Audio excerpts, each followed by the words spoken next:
চাকরি চুরির বিরুদ্ধে লড়তে হবে একসাথে।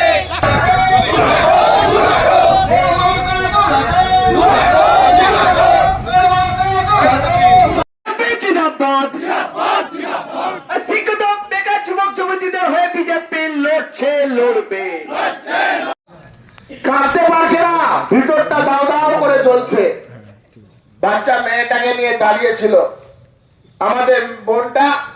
এই বোনের যারা যোগ্য প্রার্থী, যারা শিক্ষিত মেধাযুক্ত বেকার যুবক যুবতী, যাদের যোগ্যতা আছে, যারা চাকরি পেয়েছে নিজেদের যোগ্যতার বলে, যাদের বাড়িতে বাবা মা লক্ষ লক্ষ টাকায় তৃণমূলের নেতা আর অফিসারদেরকে দিয়ে চাকরি করিয়ে দেয়নি, তাদের কান্না, তাদের ভিতরের জ্বালা যতদিন পর্যন্ত না মিটবে এই ডিআই অফিস আমাদের দৃষ্টিতে তালা লাগানো থাকবে।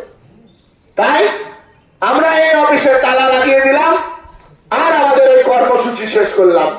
ডিআই অফিস বন্ধ যতদিন পর্যন্ত আমাদের এই ভাই বোনেদের কান্না।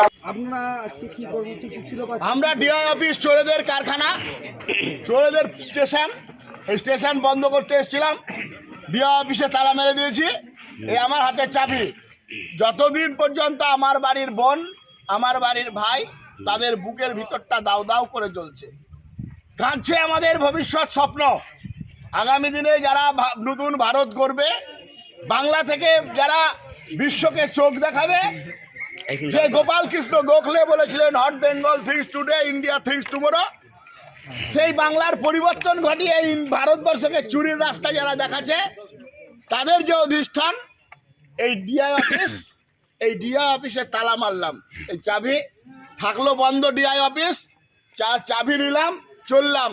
যতদিন ততদিন আমাদের দৃষ্টিতে তালা বন্ধ থাকলো, যতদিন আমার ভাই বোনের স্বপ্ন ভাঙানো হয়েছে, সেই ভাঙা স্বপ্ন যদি জোর লাগছে, তাদের বিহিত ব্যবস্থা না হচ্ছে, এই চোরের কারখানা বন্ধ থাকবে। চললো তালা, চললো ভোলা।